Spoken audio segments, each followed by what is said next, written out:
Découvrons ensemble l'épreuve de mathématiques du BEPC 2025. Première partie, évaluation des ressources. Elle comporte deux activités, numérique et géométrique. Commençons par l'activité numérique. Dans l'exercice 1, on te demande d'écrire une expression sous la forme d'une fraction irréductible. Ensuite, tu dois développer et simplifier une expression avec des racines, puis montrer que le résultat est un entier. Enfin, tu rationalises un dénominateur. L'exercice 2 porte sur le développement et la factorisation d'une expression polynomiale. Dans la première partie, tu dois reconnaître la bonne forme développée.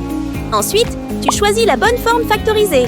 Et pour finir, tu travailles sur une fraction rationnelle, conditions d'existence et simplification. Prends ton temps, soigne tes calculs et justifie chaque étape.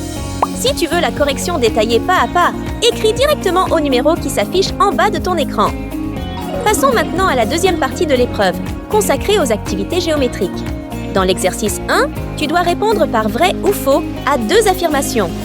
La première porte sur deux droites d'un repère orthonormé. Il faut déterminer si elles sont perpendiculaires. La seconde affirmation concerne deux vecteurs. Tu dois vérifier s'ils sont collinéaires. L'exercice 2 concerne un triangle rectangle en B, avec AB égale à 6 cm et BC égale à 8 cm. Tu dois calculer la longueur AC en utilisant le théorème de Pythagore, calculer la tangente de l'angle BAC et tu en déduis sa mesure. Enfin, l'exercice 3 porte sur une pyramide régulière de hauteur 9 cm, dont la base est un carré de côté 8 cm. Tu dois calculer le volume de cette pyramide. Reste concentré et justifie bien chaque étape. Si tu veux la correction détaillée pas à pas, écris directement au numéro qui s'affiche en bas de ton écran. Voici la dernière partie de l'épreuve BEPC 2025, consacrée à l'évaluation des compétences. Une association veut aider un orphelinat et doit compléter un budget. Tu dois d'abord retrouver le montant total du budget. Ensuite, à partir d'achats de riz et d'huile faits en 2 temps, tu détermines le prix d'un sac de riz et d'un carton d'huile.